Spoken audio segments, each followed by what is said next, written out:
Then Moses and the Israelites sang this song to the Lord. I will sing to the Lord, for he is highly exalted. Both horse and driver he has hurled into the sea. The Lord is my strength and my defense. He has become my salvation. He is my God, and I will praise him, my father's God, and I will exalt him. The Lord is a warrior. The Lord is his name. Pharaoh's chariots and his army he has hurled into the sea.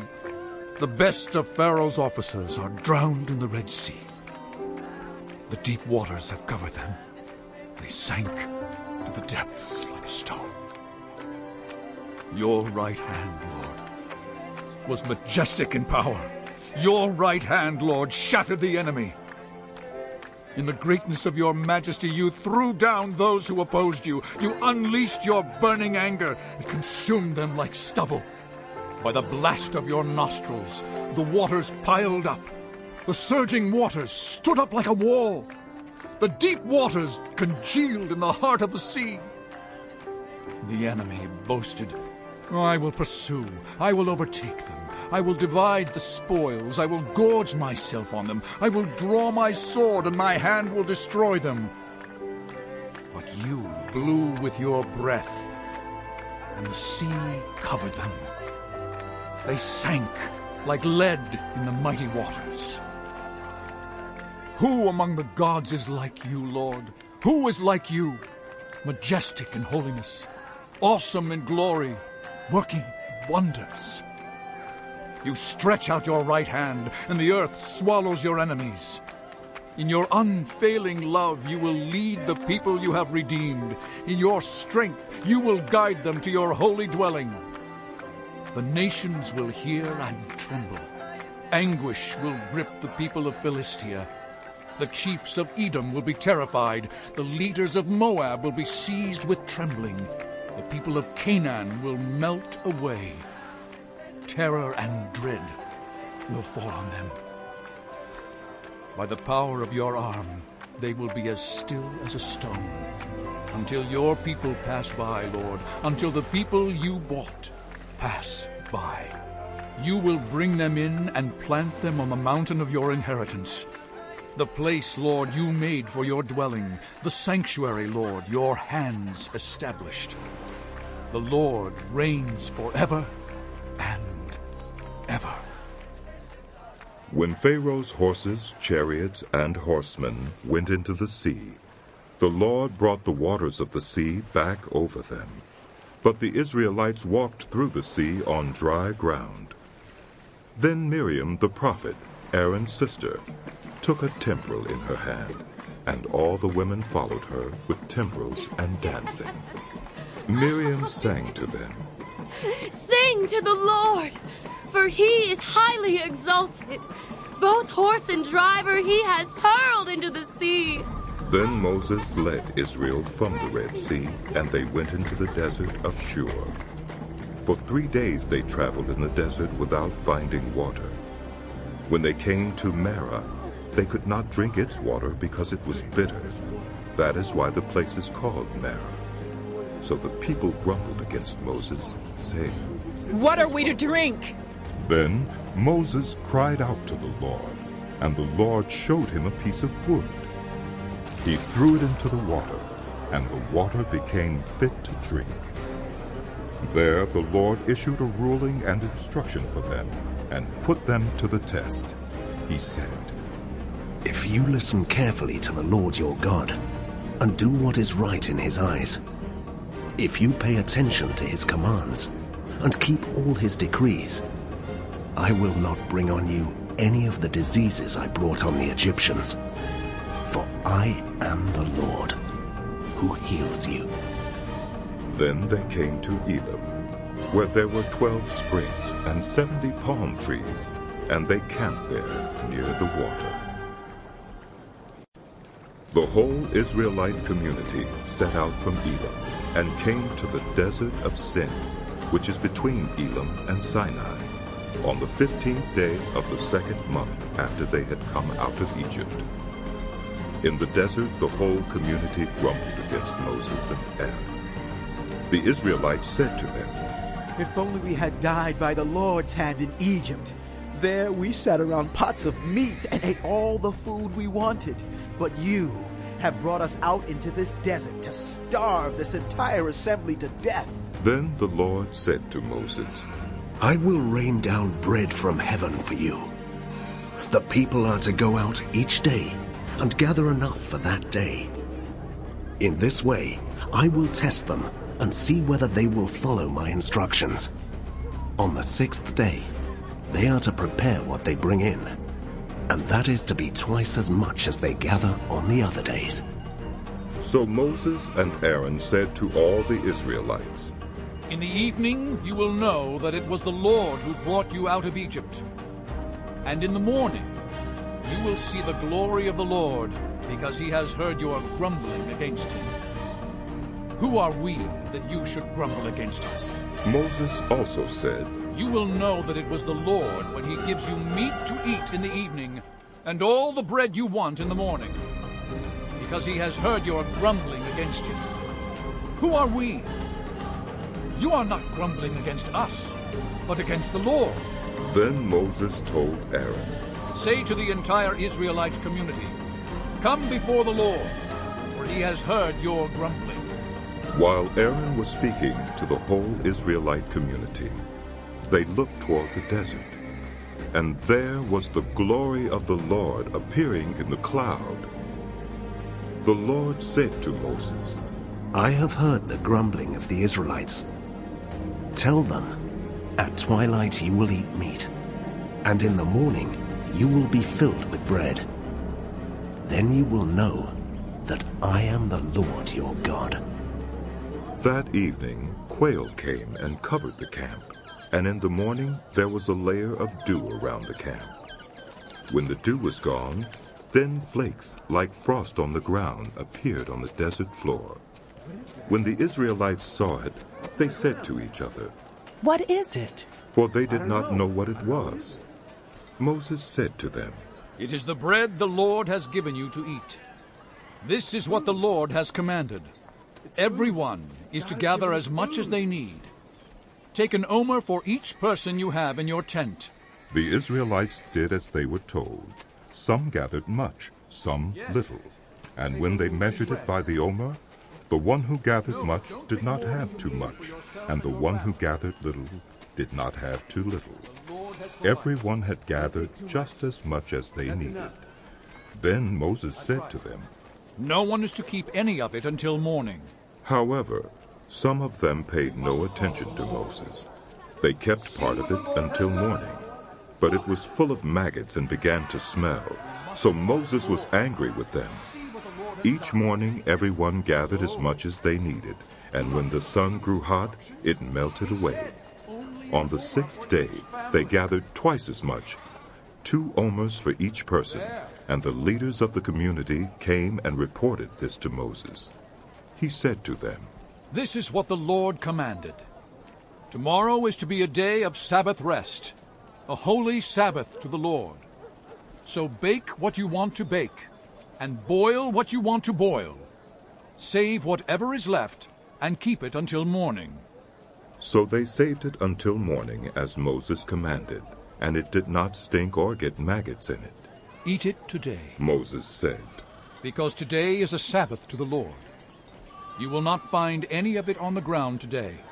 6 days you are to gather it, but on the 7th day, the Sabbath, there will not be any. Nevertheless, some of the people went out on the 7th day to gather it, but they found none. Then the Lord said to Moses, How long will you refuse to keep my commands and my instructions? Bear in mind that the Lord has given you the Sabbath. That is why on the 6th day he gives you bread for 2 days. Everyone is to stay where they are on the 7th day. No one is to go out. So the people rested on the 7th day.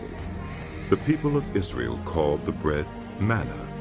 It was white like coriander seed and tasted like wafers made with honey. Moses said, This is what the Lord has commanded. Take an omer of manna and keep it for the generations to come, so they can see the bread I gave you to eat in the wilderness when I brought you out of Egypt. So Moses said to Aaron, Take a jar and put an omer of manna in it. Then place it before the Lord to be kept for the generations to come. As the Lord commanded Moses, Aaron put the manna with the tablets of the covenant law so that it might be preserved. The Israelites ate manna 40 years until they came to a land that was settled. They ate manna until they reached the border of Canaan.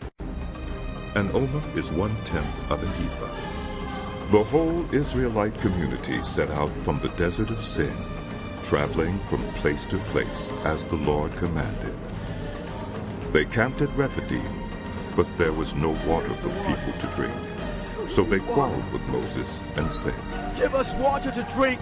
Moses replied, Why do you quarrel with me? Why do you put the Lord to the test? But the people were thirsty for water there, and they grumbled against Moses. They said, Why did you bring us up out of Egypt to make us and our children and livestock die of thirst? Then Moses cried out to the Lord, What am I to do with these people? They are almost ready to stone me. The Lord answered Moses, Go out in front of the people. Take with you some of the elders of Israel, and take in your hand the staff with which you struck the Nile, and go. I will stand there before you by the rock at Horeb. Strike the rock, and water will come out of it for the people to drink. So Moses did this in the sight of the elders of Israel, and he called the place Massah and Meribah, because the Israelites quarreled, and because they tested the Lord, saying, Is the Lord among us or not? The Amalekites came and attacked the Israelites at Rephidim. Moses said to Joshua, Choose some of our men and go out to fight the Amalekites. Tomorrow I will stand on top of the hill with the staff of God in my hands. So Joshua fought the Amalekites as Moses had ordered, and Moses, Aaron, and Hur went to the top of the hill. As long as Moses held up his hands, the Israelites were winning. But whenever he lowered his hands, the Amalekites were winning. When Moses' hands grew tired, they took a stone and put it under him, and he sat on it. Aaron and Hur held his hands up, one on one side, one on the other, so that his hands remained steady till sunset. So Joshua overcame the Amalekite army with the sword. Then the Lord said to Moses, Write this on a scroll as something to be remembered, and make sure that Joshua hears it, because I will completely blot out the name of Amalek from under heaven. Moses built an altar and called it, The Lord is my banner. He said, Because hands were lifted up against the throne of the Lord will be at war against the Amalekites from generation to generation.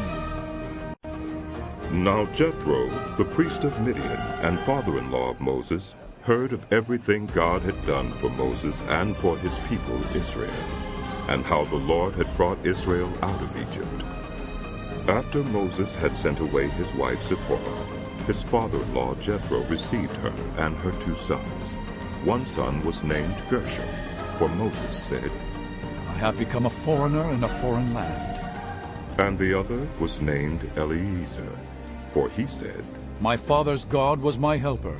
He saved me from the sword of Pharaoh. Jethro, Moses' father-in-law, together with Moses' sons and wife, came to him in the wilderness, where he was camped near the mountain of God.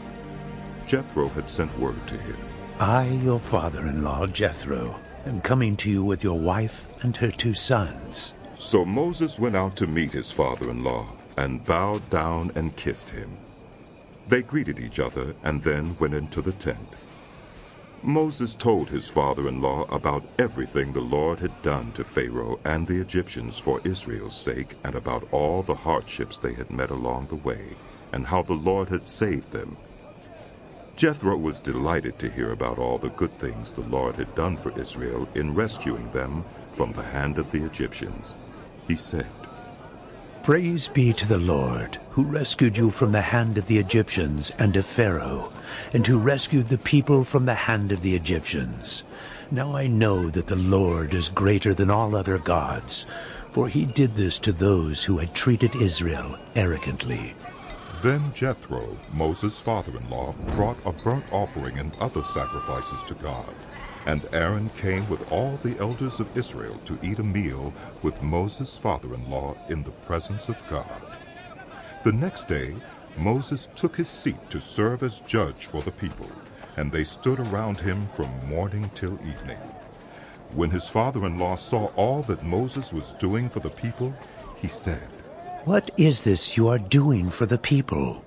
Why do you alone sit as judge, while all these people stand around you from morning till evening?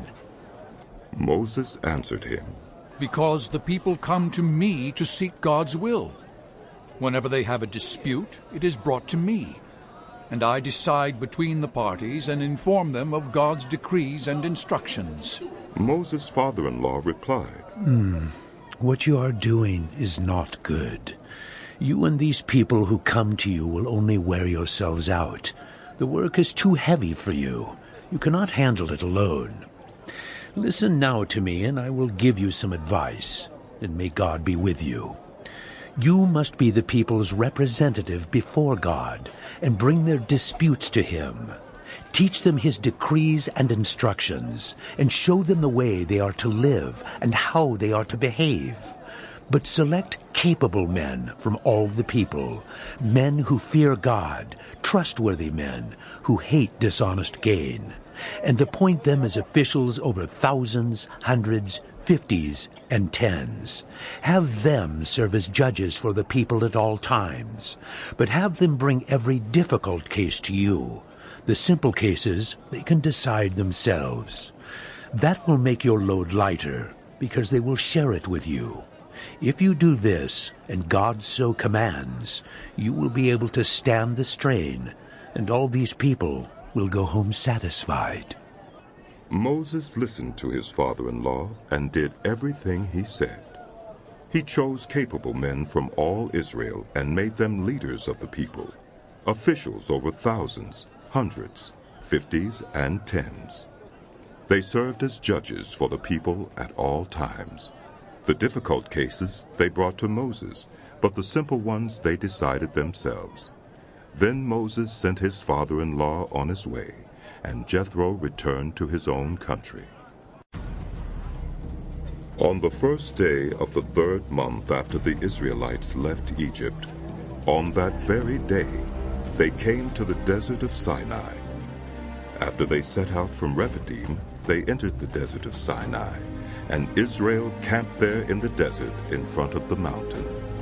Then Moses went up to God, and the Lord called to him from the mountain and said, This is what you are to say to the descendants of Jacob, and what you are to tell the people of Israel. You yourselves have seen what I did to Egypt, and how I carried you on eagle's wings and brought you to myself. Now if you obey me fully and keep my covenant, then out of all nations you will be my treasured possession. Although the whole earth is mine, you will be for me a kingdom of priests and a holy nation. These are the words you are to speak to the Israelites. So Moses went back and summoned the elders of the people, and said before them all the words the Lord had commanded him to speak. The people all responded together, We will do everything the Lord has said. So Moses brought their answer back to the Lord. The Lord said to Moses, I am going to come to you in a dense cloud, so that the people will hear me speaking with you, and will always put their trust in you. Then Moses told the Lord what the people had said. And the Lord said to Moses, Go to the people and consecrate them today and tomorrow. Have them wash their clothes and be ready by the 3rd day. Because on that day, the Lord will come down on Mount Sinai in the sight of all the people. Put limits for the people around the mountain, and tell them, Be careful that you do not approach the mountain or touch the foot of it. Whoever touches the mountain is to be put to death. They are to be stoned or shot with arrows. Not a hand is to be laid on them. No person or animal shall be permitted to live. Only when the ram's horn sounds a long blast may they approach the mountain. After Moses had gone down the mountain to the people, he consecrated them, and they washed their clothes. Then he said to the people, Prepare yourselves for the third day. Abstain from sexual relations. On the morning of the third day, there was thunder and lightning with a thick cloud over the mountain, and a very loud trumpet blast. Everyone in the camp trembled. Then Moses led the people out of the camp to meet with God, and they stood at the foot of the mountain. Mount Sinai was covered with smoke, because the Lord descended on it in fire. The smoke billowed up from it like smoke from a furnace, and the whole mountain trembled violently. As the sound of the trumpet grew louder and louder, Moses spoke, and the voice of God answered him.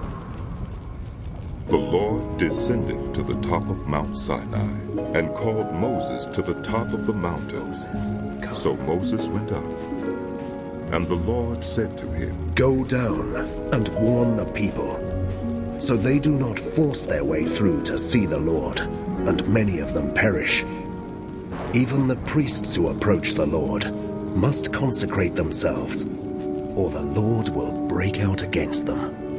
Moses said to the Lord, The people cannot come up Mount Sinai because you yourself warned us. Put limits around the mountain and set it apart as holy. The Lord replied, Go down and bring Aaron up with you. But the priests and the people must not force their way through to come up to the Lord, or he will break out against them. So Moses went down to the people and told them. And God spoke all these words. I am the Lord your God, who brought you out of Egypt, out of the land of slavery. You shall have no other gods before me. You shall not make for yourself an image in the form of anything in heaven above, or on the earth beneath, or in the waters below. You shall not bow down to them or worship them. For I, the Lord your God, am a jealous God, punishing the children for the sin of the parents to the third and fourth generation of those who hate me, but showing love to 1,000 generations of those who love me and keep my commandments. You shall not misuse the name of the Lord your God, for the Lord will not hold anyone guiltless who misuses his name. Remember the Sabbath day by keeping it holy. 6 days you shall labor and do all your work. But the seventh day is a Sabbath to the Lord your God. On it you shall not do any work, neither you, nor your son or daughter, nor your male or female servant, nor your animals, nor any foreigner residing in your towns. For in 6 days the Lord made the heavens and the earth, the sea, and all that is in them. But he rested on the seventh day. Therefore the Lord blessed the Sabbath day and made it holy. Honor your father and your mother, so that you may live long in the land the Lord your God is giving you. You shall not murder. You shall not commit adultery. You shall not steal. You shall not give false testimony against your neighbor. You shall not covet your neighbor's house. You shall not covet your neighbor's wife, or his male or female servant, his ox or donkey, or anything that belongs to your neighbor. When the people saw the thunder and lightning, and heard the trumpet, and saw the mountain in smoke, they trembled with fear. They stayed at a distance and said to Moses, Speak to us yourself, and we will listen. But do not have God speak to us, or we will die. Moses said to the people, Do not be afraid. God has come to test you, so that the fear of God will be with you to keep you from sinning. The people remained at a distance, while Moses approached the thick darkness where God was. Then the Lord said to Moses, Tell the Israelites this. You have seen for yourselves that I have spoken to you from heaven. Do not make any gods to be alongside me. Do not make for yourselves gods of silver or gods of gold. Make an altar of earth for me, and sacrifice on it your burnt offerings and fellowship offerings, your sheep and goats and your cattle. Wherever I cause my name to be honored, I will come to you and bless you. If you make an altar of stones for me, do not build it with dressed stones, for you will defile it if you use a tool on it. And do not go up to my altar on steps, or your private parts may be exposed. These are the laws you are to set before them. If you buy a Hebrew servant, he is to serve you for 6 years. But in the 7th year, he shall go free without paying anything. If he comes alone, he is to go free alone. But if he has a wife when he comes, she is to go with him. If his master gives him a wife, and she bears him sons or daughters, the woman and her children shall belong to her master, and only the man shall go free. But if the servant declares, I love my master and my wife and children, and do not want to go free, then his master must take him before the judges. He shall take him to the door or the doorpost, and pierce his ear with an awl. Then he will be his servant for life. If a man sells his daughter as a servant, she is not to go free as male servants do. If she does not please the master who has selected her for himself, he must let her be redeemed. He has no right to sell her to foreigners, because he has broken faith with her. If he selects her for his son, he must grant her the rights of a daughter. If he marries another woman, he must not deprive the first one of her food, clothing, and marital rights. If he does not provide her with these 3 things, she is to go free without any payment of money. Anyone who strikes a person with a fatal blow is to be put to death. However, if it is not done intentionally, but God lets it happen, they are to flee to a place I will designate.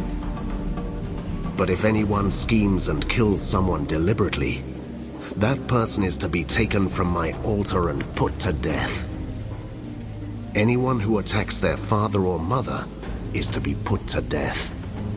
Anyone who kidnaps someone is to be put to death, whether the victim has been sold or is still in the kidnapper's possession. Anyone who curses their father or mother is to be put to death. If people quarrel, and one person hits another with a stone or with their fist, and the victim does not die but is confined to bed, the one who struck the blow will not be held liable if the other can get up and walk around outside with a staff. However, the guilty party must pay the injured person for any loss of time and see that the victim is completely healed.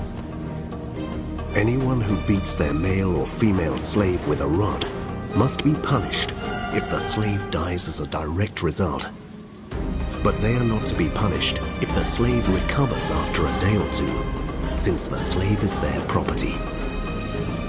If people are fighting and hit a pregnant woman and she gives birth prematurely, but there is no serious injury, the offender must be fined whatever the woman's husband demands and the court allows. But if there is serious injury, you are to take life for life, eye for eye, tooth for tooth, hand for hand, foot for foot, burn for burn, wound for wound, bruise for bruise.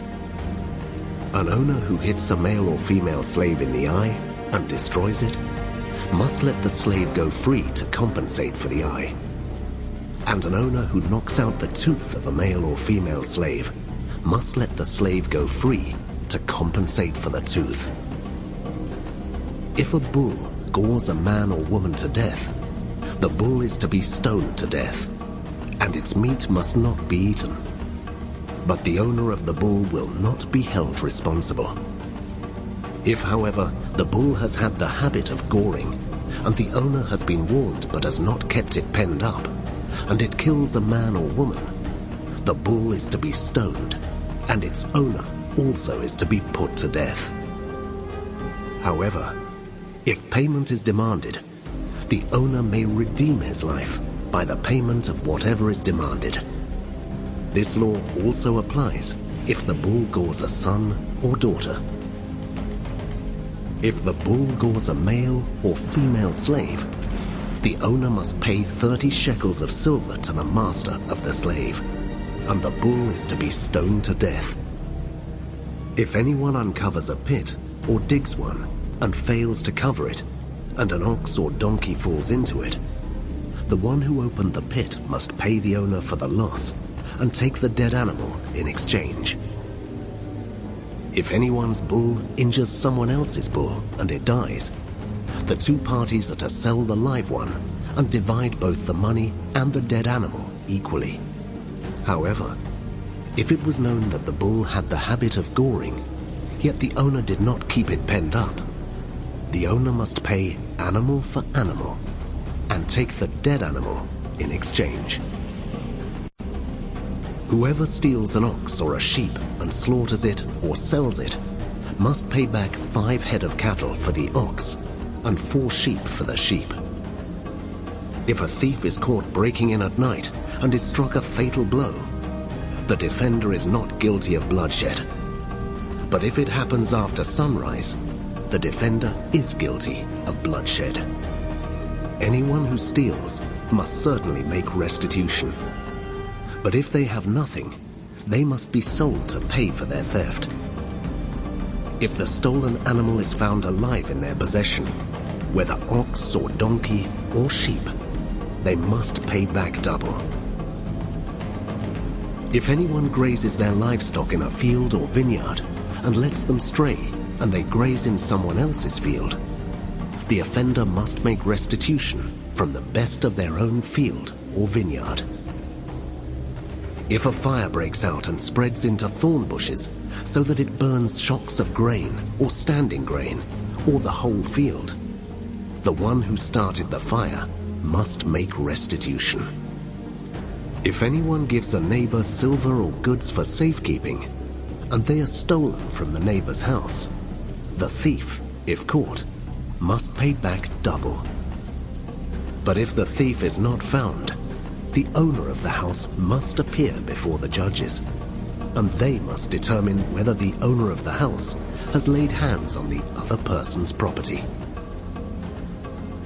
In all cases of illegal possession of an ox, a donkey, a sheep, a garment, or any other lost property about which somebody says, "This is mine," both parties are to bring their cases before the judges. The one whom the judges declare guilty must pay back double to the other.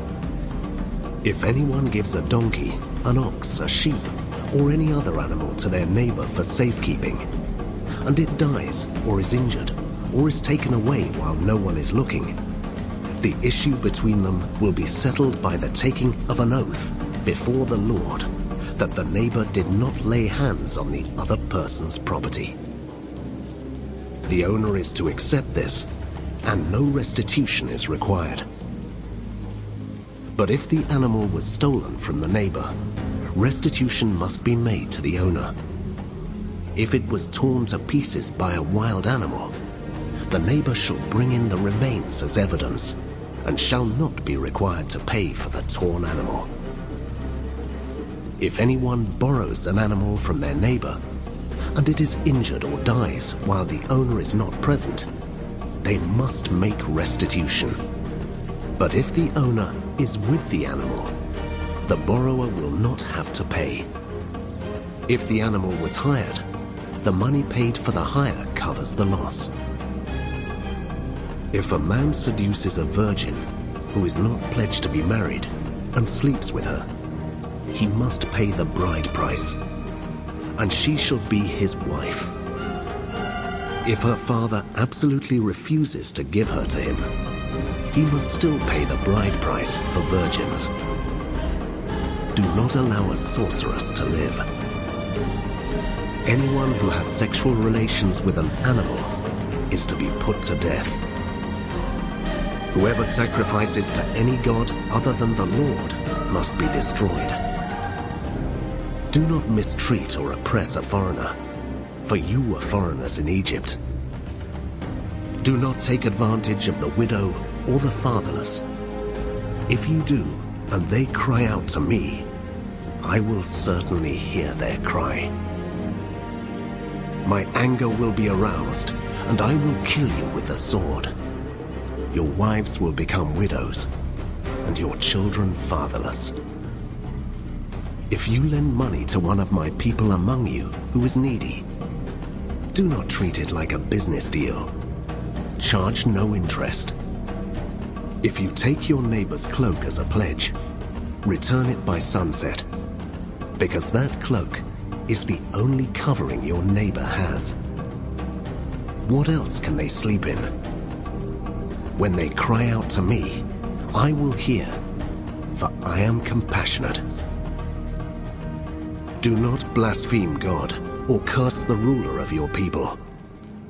Do not hold back offerings from your granaries or your vats. You must give me the firstborn of your sons. Do the same with your cattle and your sheep. Let them stay with their mothers for 7 days, but give them to me on the 8th day. You are to be my holy people. So do not eat the meat of an animal torn by wild beasts. Throw it to the dogs. Do not spread false reports. Do not help a guilty person by being a malicious witness. Do not follow the crowd in doing wrong. When you give testimony in a lawsuit, do not pervert justice by siding with the crowd, and do not show favoritism to a poor person in a lawsuit. If you come across your enemy's ox or donkey wandering off, be sure to return it. If you see the donkey of someone who hates you fallen down under its load, do not leave it there. Be sure you help them with it. Do not deny justice to your poor people in their lawsuits. Have nothing to do with a false charge, and do not put an innocent or honest person to death, for I will not acquit the guilty. Do not accept a bribe, for a bribe blinds those who see, and twists the words of the innocent. Do not oppress a foreigner. You yourselves know how it feels to be foreigners, because you were foreigners in Egypt. For 6 years, you were to sow your fields and harvest the crops. But during the 7th year, let the land lie unplowed and unused. Then the poor among your people may get food from it, and the wild animals may eat what is left. Do the same with your vineyard and your olive grove. 6 days do your work, but on the 7th day do not work, so that your ox and your donkey may rest, and so that the slave born in your household and the foreigner living among you may be refreshed. Be careful to do everything I have said to you. Do not invoke the names of other gods. Do not let them be heard on your lips. 3 times a year, you are to celebrate a festival to me. Celebrate the festival of unleavened bread. For 7 days, eat bread made without yeast, as I commanded you. Do this at the appointed time in the month of Aviv, for in that month you came out of Egypt. No one is to appear before me empty-handed. Celebrate the festival of harvest with the first fruits of the crops you sow in your field. Celebrate the festival of ingathering at the end of the year, when you gather in your crops from the field. 3 times a year, all the men are to appear before the sovereign Lord. Do not offer the blood of a sacrifice to me along with anything containing yeast. The fat of my festival offerings must not be kept until morning. Bring the best of the first fruits of your soil to the house of the Lord your God. Do not cook a young goat in its mother's milk. See, I am sending an angel ahead of you to guard you along the way and to bring you to the place I have prepared. Pay attention to him and listen to what he says. Do not rebel against him. He will not forgive your rebellion, since my name is in him. If you listen carefully to what he says and do all that I say, I will be an enemy to your enemies and will oppose those who oppose you. My angel will go ahead of you and bring you into the land of the Amorites, Hittites, Perizzites, Canaanites, Hivites, and Jebusites, and I will wipe them out.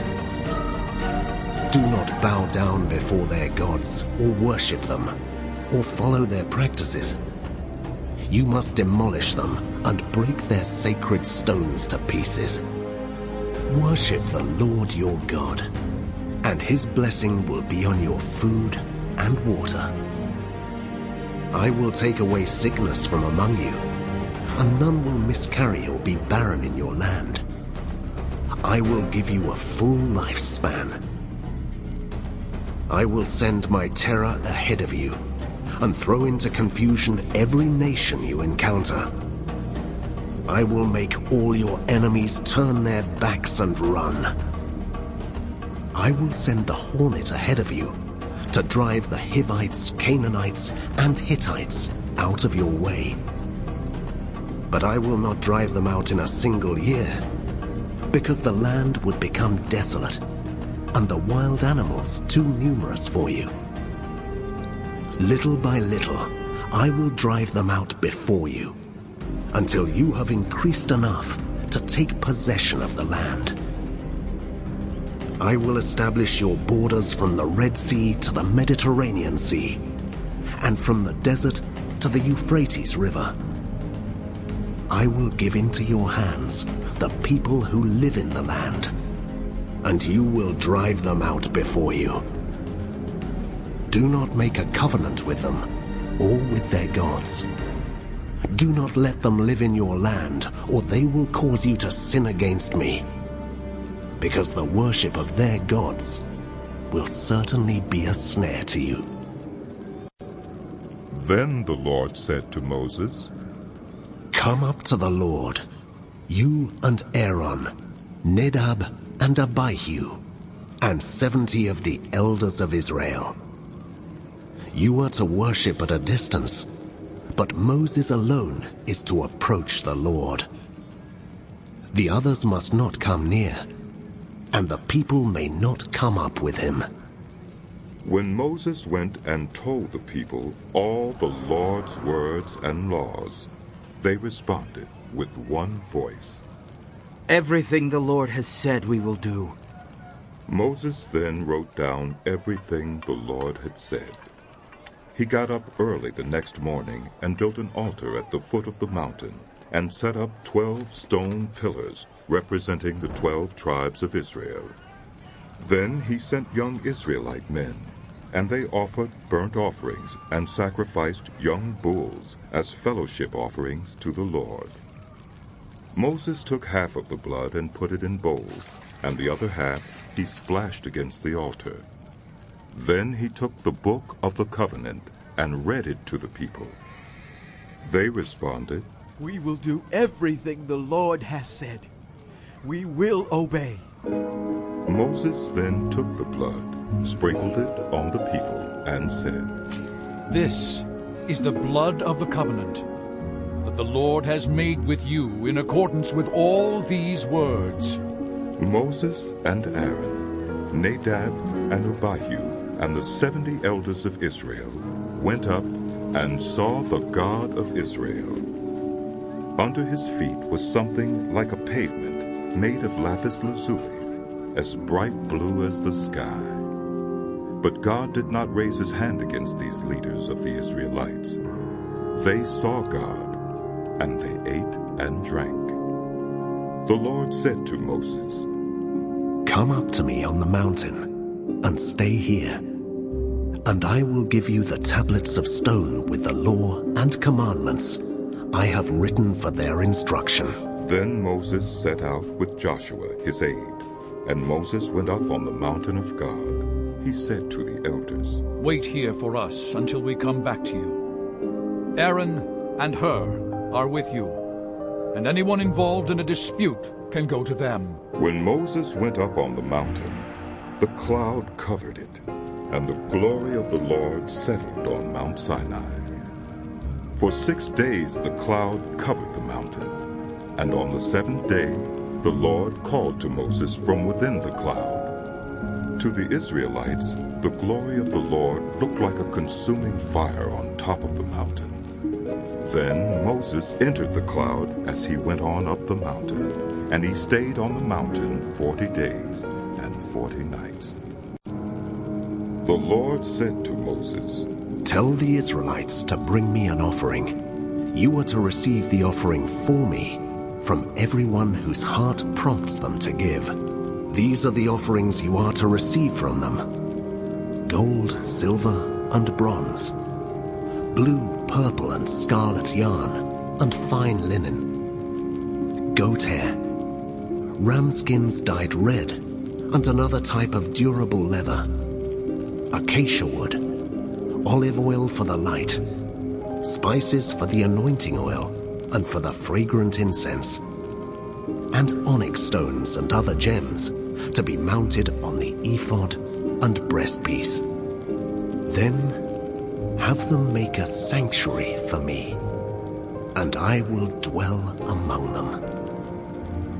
Make this tabernacle and all its furnishings exactly like the pattern I will show you. Have them make an ark of acacia wood, 2.5 cubits long, 1.5 cubits wide, and 1.5 cubits high. Overlay it with pure gold, both inside and out, and make a gold molding around it. Cast 4 gold rings for it, and fasten them to its 4 feet, with 2 rings on one side and 2 rings on the other. Then make poles of acacia wood and overlay them with gold. Insert the poles into the rings on the sides of the ark to carry it. The poles are to remain in the rings of this ark. They are not to be removed. Then put in the ark the tablets of the covenant law, which I will give you. Make an atonement cover of pure gold, 2.5 cubits long and 1.5 cubits wide. And make 2 cherubim out of hammered gold at the ends of the cover. Make 1 cherub on one end and the 2nd cherub on the other. Make the cherubim of one piece with the cover, at the two ends. The cherubim are to have their wings spread upward, overshadowing the cover with them. The cherubim are to face each other, looking toward the cover. Place the cover on top of the ark, and put in the ark the tablets of the covenant law that I will give you. There, above the cover between the two cherubim that are over the ark of the covenant law, I will meet with you, and give you all my commands for the Israelites. Make a table of acacia wood, 2 cubits long, a cubit wide, and a cubit and a half high. Overlay it with pure gold, and make a gold molding around it. Also make around it a rim a handbreadth wide, and put a gold molding on the rim. Make 4 gold rings for the table, and fasten them to the 4 corners, where the 4 legs are. The rings are to be close to the rim to hold the poles used in carrying the table. Make the poles of acacia wood, overlay them with gold, and carry the table with them. And make its plates and dishes of pure gold, as well as its pitchers and bowls for the pouring out of offerings. Put the bread of the presence on this table, to be before me at all times. Make a lampstand of pure gold.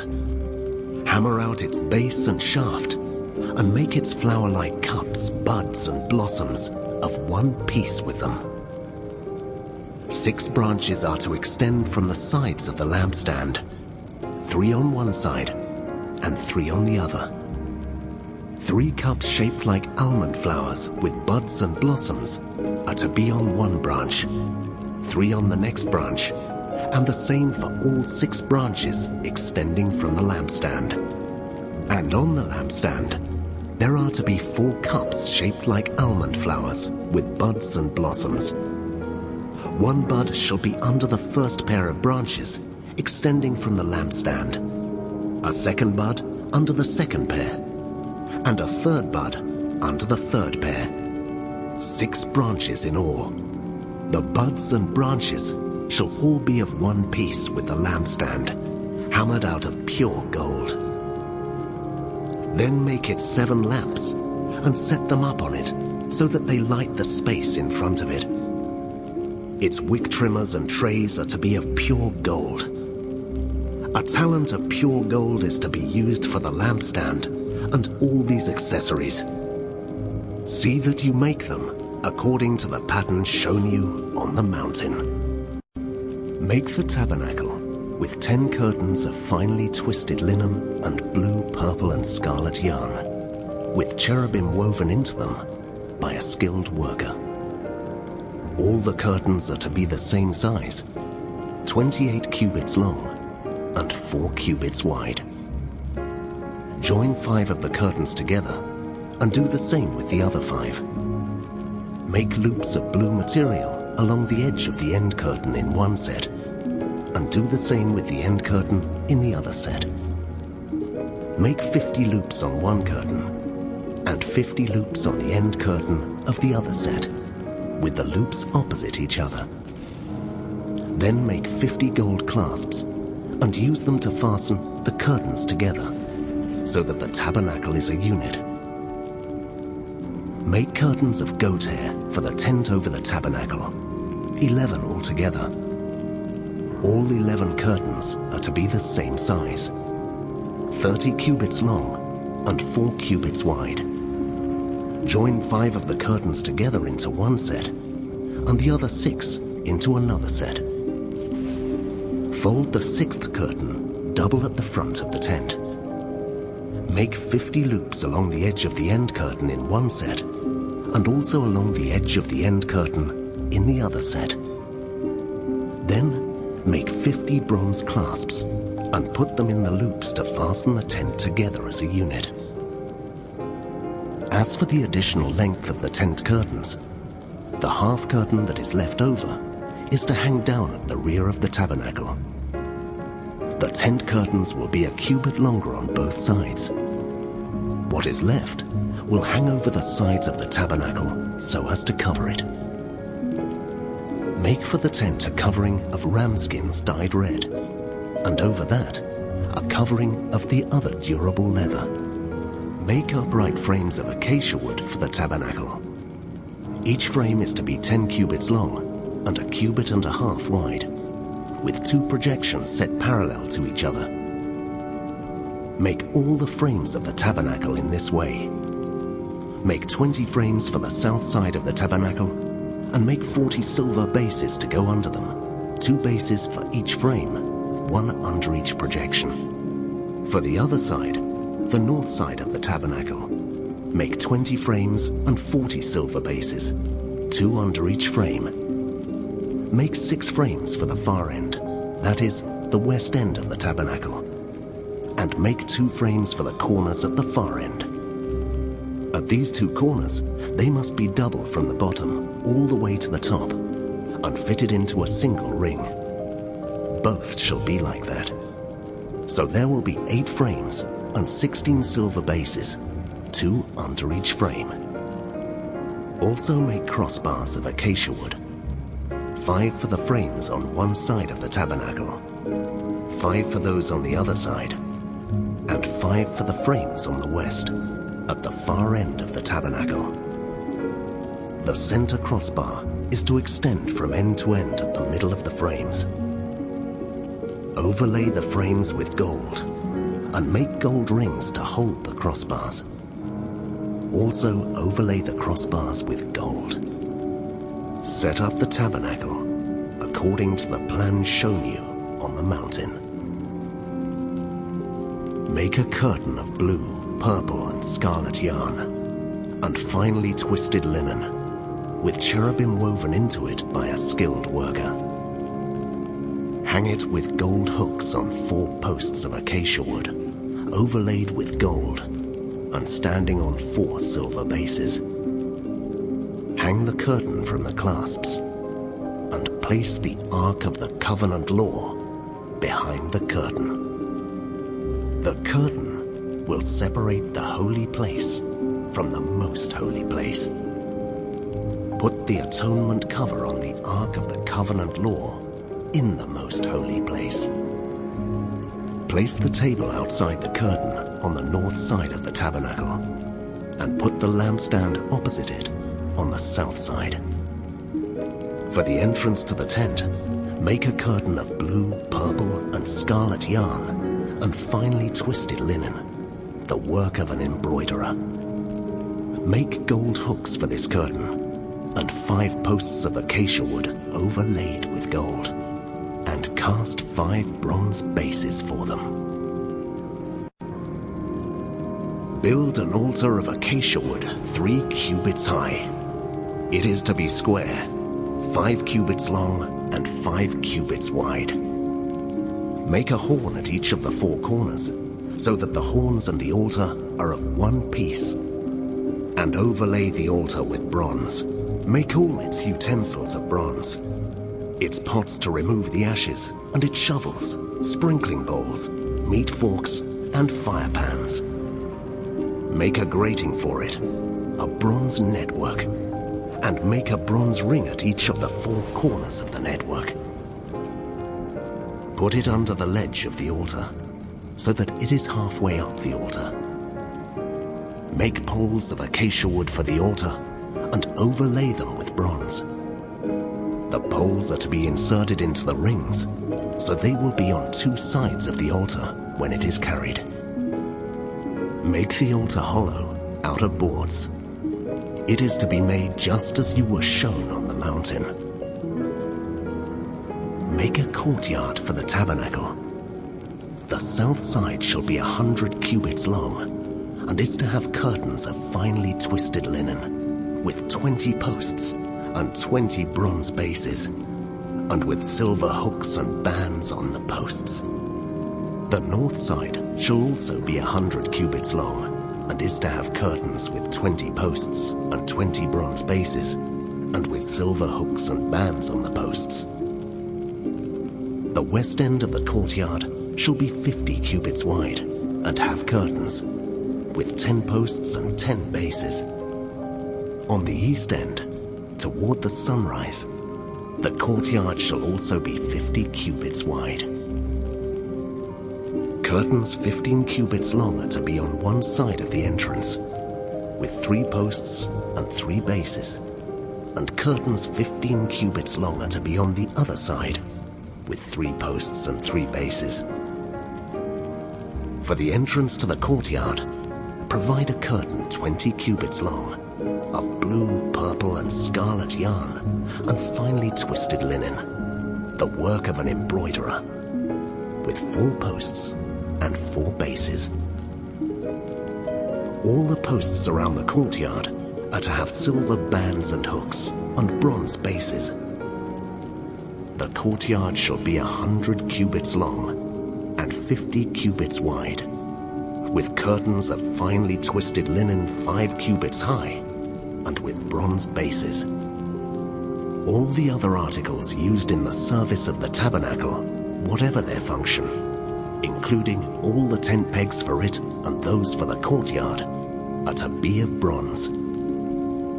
Command the Israelites to bring you clear oil of pressed olives for the light, so that the lamps may be kept burning. In the tent of meeting, outside the curtain that shields the Ark of the Covenant law, Aaron and his sons are to keep the lamps burning before the Lord from evening till morning. This is to be a lasting ordinance among the Israelites for the generations to come.